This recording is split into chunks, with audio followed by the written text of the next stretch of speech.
एक गांव में सूका और लंबू दो भाई रहते थे, लेकिन दोनों की आपस में बिल्कुल नहीं बनती थी। दोनों को लगता था कि उसका भाई उसका भला नहीं चाहता, इसीलिए दोनों रोजाना आए दिन झगड़ते रहते थे। उनकी अम्मा उन्हें समझाती थी, लेकिन वो दोनों अपनी अम्मा की बात भी नहीं मानते थे और इसका फायदा चतुर उठाता था। आए दिन दोनों अपना काम बदलते रहते थे। एक रोज सूका ने बिरयानी की ठेली लगा ली, जबकि लंबू अमरूद ही बेच रहा था। देख लंबू, तू अमरूद में मुझसे बहस कर रहा था, इसलिए मैंने चिकन बिरयानी का काम शुरू किया है। अब तू यहाँ कोई बहस मत करना, वरना अच्छा नहीं होगा। देख भाई, अगर तू प्यार से कहता तो इस बार मैं तेरी बात मान भी जाता, लेकिन तूने मुझे पीटने की धमकी दी है। अब मैं कल से चिकन बिरयानी ही बेचूंगा, लेकिन इस बार मैं तेरा काम बंद करा कर रहूंगा। ठीक है, देखते हैं कि कौन जीतता है। दोनों बहस कर ही रहे थे कि तभी वहाँ चतुर आ गया। क्या हुआ भाई, कैसे लड़ रहे हो सुबह सुबह? और सुका, तू आज बिरयानी ले आया, वो भी चिकन? अरे वाह, ला एक प्लेट दे, खाकर बताऊं कि कैसी बनी है। चतुर भाईजान, ये ठेला आपका है, जितना खाना है आराम से खाओ। चतुर ने बिना पैसों के ही खूब बिरयानी खाई। वो सूका की बिरयानी की तारीफ करने लगा। ये बात लंबू को पसंद नहीं आई। सुका, तूने बिरयानी तो गजब बनाई है, खाकर मजा आ गया। अब ये ग्राहकों को भी खूब पसंद आएगी। अरे भाईजान, तुम कल मेरे हाथ की बिरयानी खाना, उंगलियां चाटते रह जाओगे। ठीक है, कल की कल देखी जाएगी। अभी तो तुम अमरूद ही खिला दो, तुम्हारे अमरूद भी कम अच्छे नहीं हैं। लंबू थोड़ी सी तारीफ से खुश हो गया और चतुर को मुफ्त के अमरूद मिल गए। सूका ने दिन भर बिरयानी 50 रुपए में बेची और उसकी अच्छी कमाई हुई। ये बात उसकी आंखों में खटक रही थी। शाम को दोनों भाई अपने घर की जानिब चले। अगले रोज लंबू सूका से पहले ही अपनी कार्ट लेकर पहुंच गया और उसने उस बोर्ड पर लगा दिया, चिकन बिरयानी 40 रुपए प्लेट। कुछ ही देर में वहाँ सूखा भी आ गया। पागल, इतने कम में बिरयानी बेच रहा है? आज बताऊंगा तुझे कि तू कैसे अपनी बिरयानी बेच पाएगा। दोनों भाइयों के रेट में अंतर देखकर लोग लंबू के पास ही जा रहे थे और सस्ते होने की वजह से बिरयानी का लुत्फ उठा रहे थे। ये देखकर सूका को भी बिरयानी सस्ती करने का आइडिया आया और उसने 50 की जगह 40 लिख दिया। अब दोनों में बराबर की टक्कर हुई और शाम को बिरयानी बेचकर दोनों घर पहुँचे। मैंने सुना है कि तुम दोनों आज भी अपना नुकसान करके आए हो। अम्मा, इसने मुझे धमकी दी थी और अब मैं इसका काम बंद करवा के रहूंगा। अम्मा, जब आपको कुछ भी इल्म ना हुआ करे तो कुछ भी मत बोला करो। ठीक है, अब से मैं कुछ नहीं कहूँगी। तुम दोनों को जो भी करना है वो करो। एक दिन सुबह सुबह चतुर सूका से मिलने आया। आओ चतुर भाईजान, बैठो। अरे मैं तो तुम्हें अपना मानता हूँ, इसलिए व्यापार के कुछ कायदे सिखाने आया हूँ। भाईजान, अब तक तुम्हारी मान कर ही तो कारोबार कर रहा हूँ। तुम अब बिरयानी को 5 रुपए में बेचना शुरू कर दो। 5 रुपए में तो चिकन का खर्चा भी नहीं निकलता।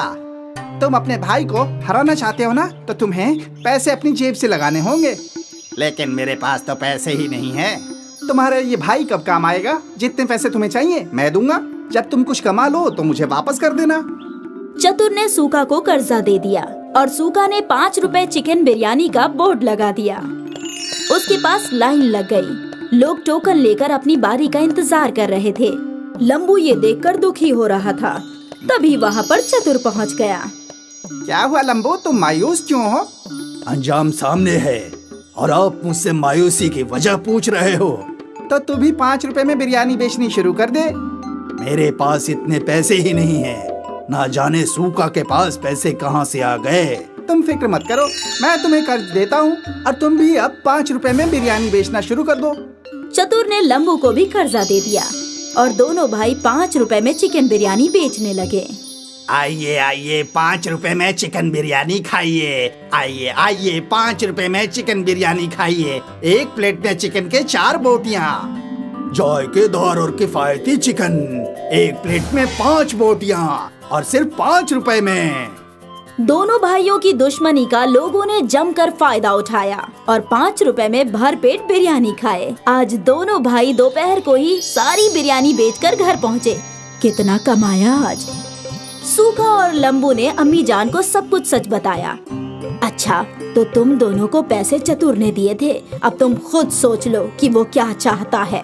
अम्मा, हमें माफ कर दो। हाँ अम्मा, हम आज से आपस में नहीं लड़ेंगे।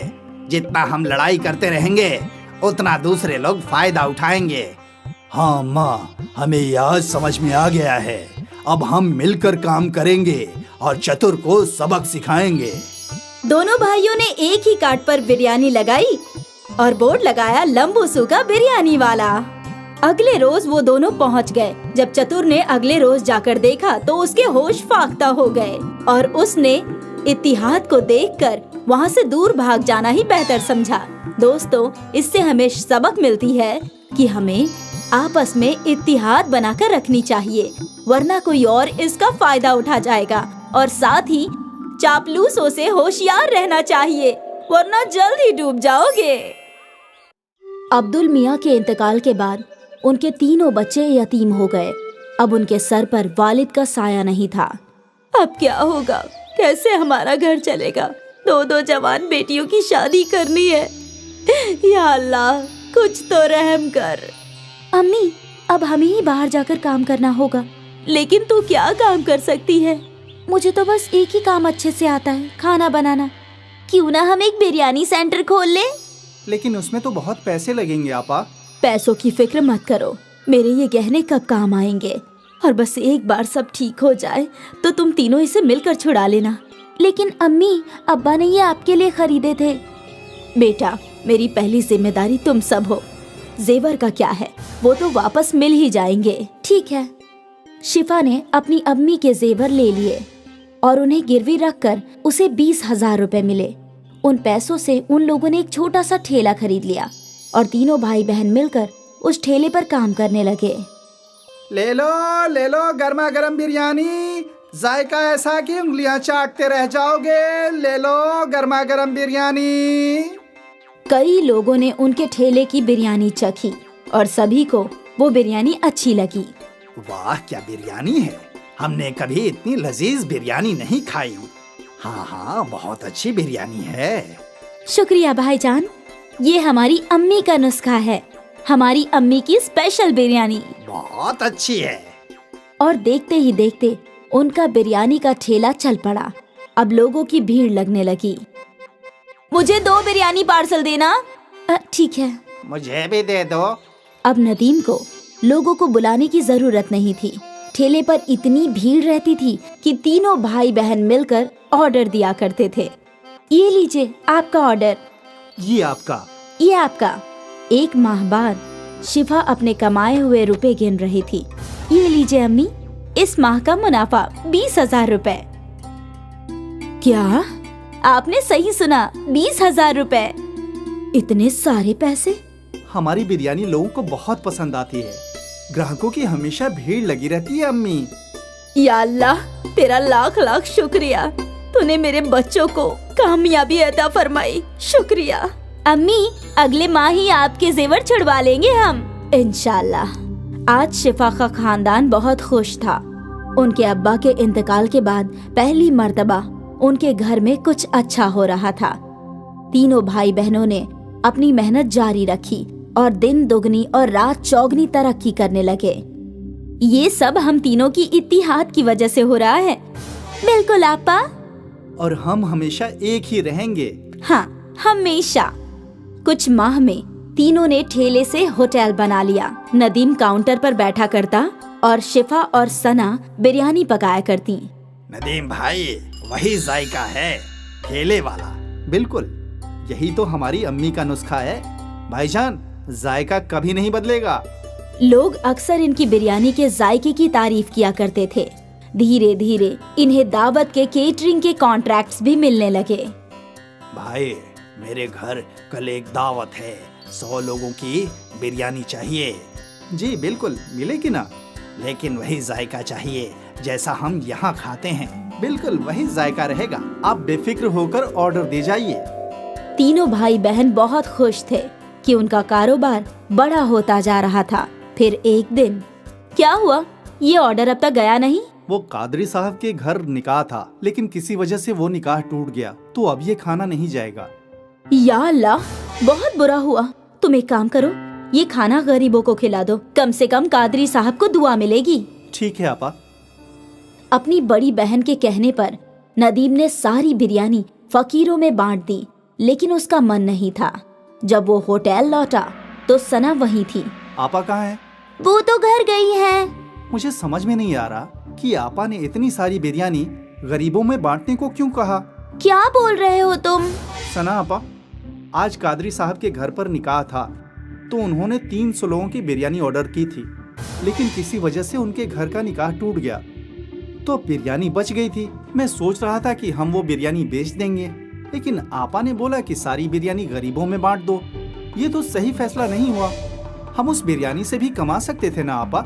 हाँ बिल्कुल, हमारी आपा बहुत नेक दिल हैं, इसलिए उन्होंने सोचा होगा कि जब हमें बिरयानी के पैसे मिल गए हैं तो क्यों ना बिरयानी गरीबों में बांट दी जाए, और उन्हें दुगने मुनाफे का ख्याल आया ही नहीं होगा। हो सकता है। तभी शिफा वहाँ आई और सना और नदीम ने अपनी गुफ्तगू बंद कर दी। सारी बिरयानी गरीबों में बांट दी ना? हाँ हाँ बिल्कुल। कम से कम कादरी साहब को दुआएं मिले, अभी उन्हें दुआओं की खास जरूरत है। जी। सना और नदीम अपनी बड़ी बहन के फैसले से मुत्ताफिक नहीं थे। खैर, उनका कारोबार चलता रहा, उन्हें और भी बड़े बड़े ऑर्डर्स मिले, उनका होटल भी अच्छा चल रहा था। फिर कुछ माह बाद एक और ऑर्डर कैंसिल हो गया। नदीम, अंसारी जी का ऑर्डर कैंसिल हो गया है, तुम ये सारी बिरयानी गरीबों में बांट दो। ठीक है आपा। नदीम ने हाँ तो बोल दिया, लेकिन उसका मन नहीं था। बड़ी बहन के घर जाने के बाद सना और नदीम बातें करने लगे। क्या हम ये बिरयानी बेच नहीं सकते? अभी तो रात के 10 बज गए हैं, अब शायद ही ग्राहक आएंगे। एक काम करते हैं, इसे अंदर रख देते हैं, कल पहले यही बिक जाएगा। हाँ हाँ, ये सही होगा। दोनों भाई बहन ने मिलकर वो बिरयानी छुपा दी।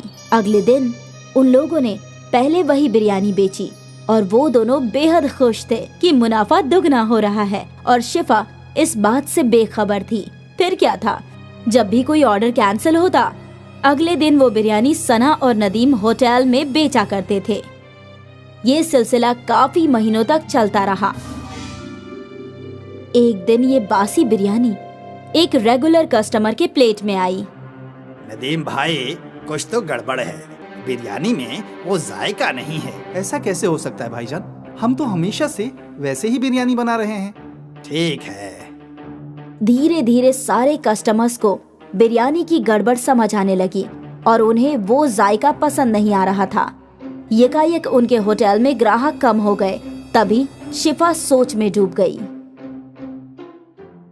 यकायक ऐसा क्या हो गया? हमारे ग्राहक टूट क्यों रहे हैं? ऐसा चलता रहा तो कैसे चलेगा? नदीम को अपनी गलती समझ आई। वो अपनी आपा के सामने रोने लगा।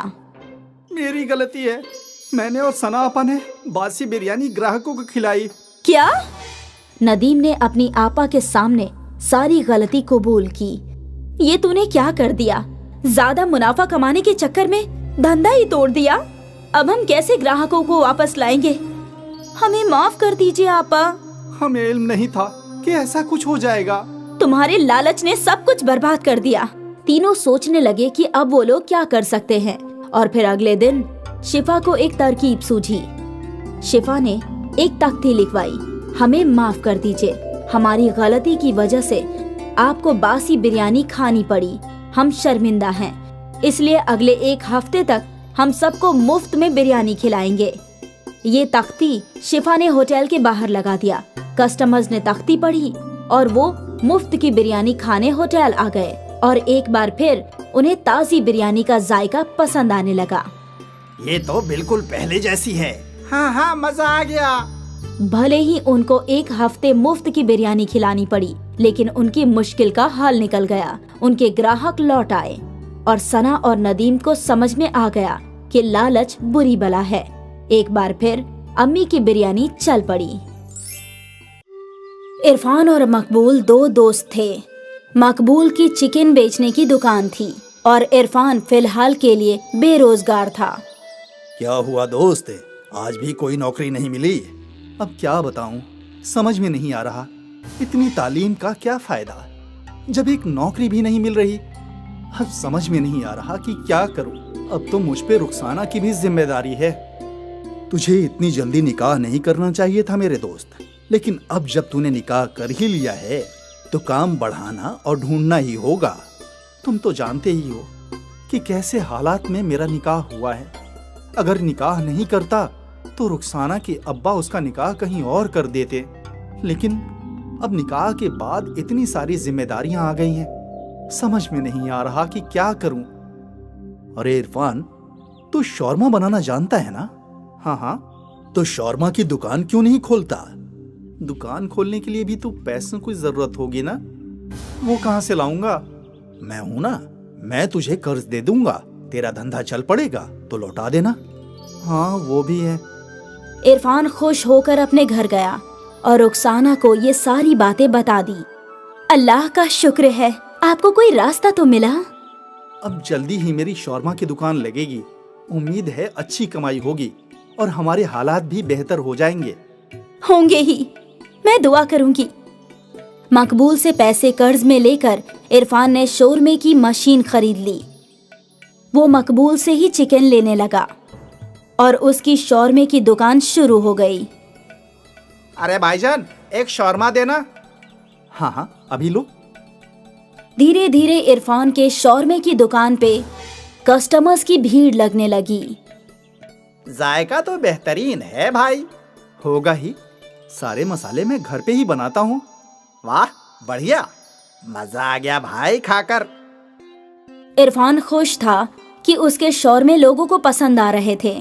उसके ग्राहक बड़े मजे से शौरमा खाने आते थे। एक दिन घर पे बैठकर वो हफ्ते की कमाई गिन रहा था। 4,000 रुपए का मुनाफा हुआ है।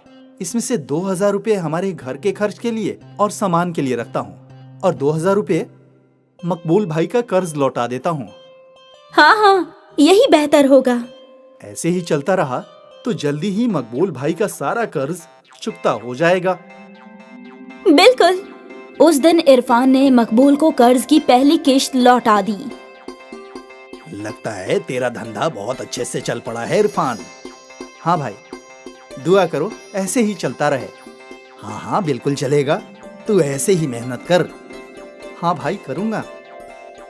इरफान रोज शाम को अपने शौरमे की दुकान लगाता और उसके आते ही ग्राहकों की कतार लग जाया करती थी। एक शौरमा देना। मुझे भी 2 गार्लिक शौरमा पार्सल। मुझे भी एक शौरमा। जी अभी देता हूँ। दुकान खोलने से बंद होने तक इरफान के हाथ चलते ही रहते थे। कस्टमर्स आते ही रहते थे। हर रोज रात को 10 बजे इरफान दुकान बंद करता था और अपनी कमाई देखकर वो बेहद खुश होता। जुबैर रोज इरफान की दुकान पर भीड़ देखा करता था। शौरमे के कारोबार में बहुत मुनाफा है, मुझे भी शौरमा का कारोबार करना चाहिए। इरफान तो 80 रुपए में शौरमा बेचता है, मुझे इससे कम कीमत में बेचनी होगी, तभी लोग मेरा शौरमा खाएंगे। जुबैर हिसाब लगाने लगा कि वो कैसे शौरमे की कीमत घटा सकता है। मुझे सस्ता चिकन ढूंढना होगा। और सस्ते चिकन की तलाश में जुबैर कई चिकन की दुकानों पर गया। सभी जगह उसे वही रेट मिल रहा था। आखिर वो अकरम की दुकान में गया। अकरम बेईमान किस्म का शख्स था। अरे भाईजान, मुझे चिकन रोज 10 किलो चाहिए, लेकिन कीमत वाजिब नहीं लग रहा। फिर तो एक ही रास्ता है। वो क्या? तो मरी हुई मुर्गियाँ खरीद ले। मरी हुई मुर्गियाँ तुझे 50 रुपए किलो मिलेंगी। लेकिन मरी हुई मुर्गियों से कोई नुकसान तो नहीं?